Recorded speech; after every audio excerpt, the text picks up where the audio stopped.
है। यहाँ से पहले बिंदु को मरीचि ऋषि के नाम से जानते हैं।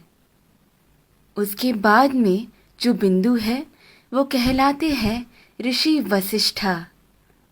ऋषि वशिष्ठा की बाईं ओर आपको एक छोटा बिंदु नजर आएगा। ये बिंदु ही है अरुंधति। ऋषि वशिष्ठा के बाद आते हैं ऋषि अंगीरसा। फिर आते हैं ऋषि अत्रि। फिर दाईं ओर की तरफ मुड़ते हुए जो बिंदु आता है वो है ऋषि पुलस्त्य। उसके बाद आते हैं ऋषि पुलह और फिर ऋषि क्रतु। ऋषि पुलह और क्रतु के अंतर को 5 गुना मिलाकर नीचे की तरफ आएंगे तो वहां बसे हैं ध्रुव नक्षत्र।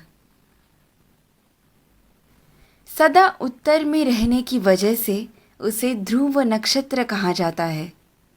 इंग्लिश में हम इसे नॉर्थ स्टार के नाम से जानते हैं। बाल्यावस्था के ध्रुव नक्षत्र अगर उत्तर में बसे हैं तो वृद्धावस्था के अगस्त्य नक्षत्र दक्षिण में बसे हैं।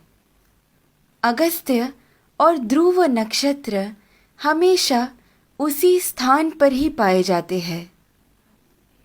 इन दोनों के बीच में मौजूद आकाश गंगा सतत घूमती रहती है।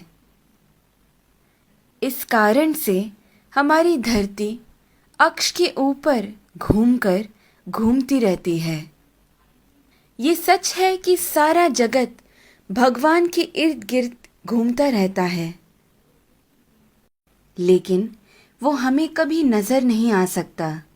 भूमि के अनेक कालों में से उसे 4 काल में छांटते हैं।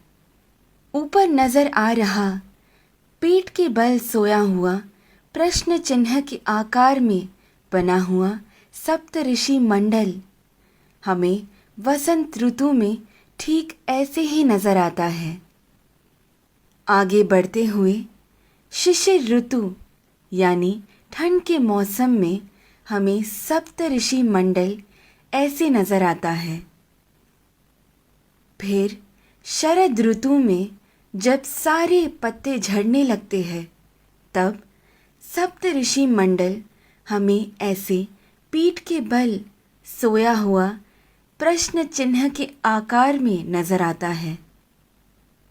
और फिर ग्रीष्म ऋतु यानी गर्मी के मौसम में हमें सप्त ऋषि मंडल ऐसे शीर्षासन कर रहे प्रश्न चिन्ह के आकृति में नजर आता है।